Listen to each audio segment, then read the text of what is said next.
ओजान बहुत खूबसूरत है। ओजान ये क्या कर रहे हो तुम? ये मोहल्ला यहाँ कोई भी देख सकता है, अच्छी बात नहीं है।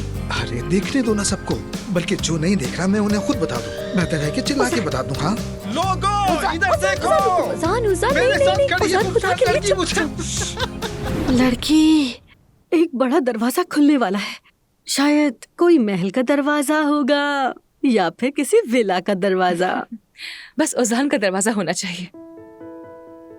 मगर इस बार मैं दुल्हन बनकर अंदर जाऊंगी, देख लीजिएगा, मुलाजिम बनकर नहीं।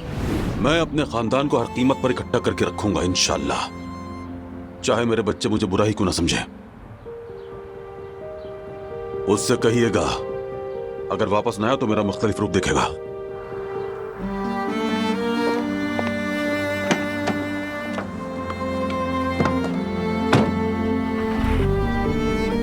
सच कहूँ अगर पापा ने यही रवैया रखा ना तो दादी मैं भी घर छोड़ दूंगी। वाकई अब तो ये हद से गुजर रही हैं। इसकी कीमत तुम जरूर चुकाओगे उमर, बस थोड़ा वक्त रह गया। आखिर उस लड़के ने तुम्हारा बिगाड़ा क्या है? हमीद अंकल, मेहमद ने मुझे अगवा किया था, जबरदस्ती ले गया था।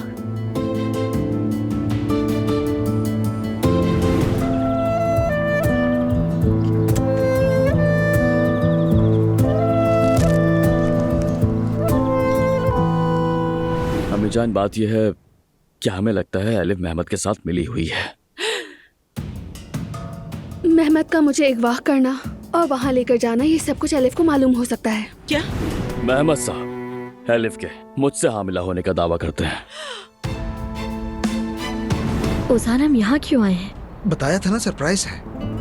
अरे बता भी दो हम यहाँ क्यों आए हैं? अरे आओ तो सही, हमारा घर। तशरीफ रही शहजादी, ये हमारा घर है। ओजान वाकई ये हमारा घर है? हाँ बिल्कुल, जमाना साहब अपने नए घर में खुश आमदीद।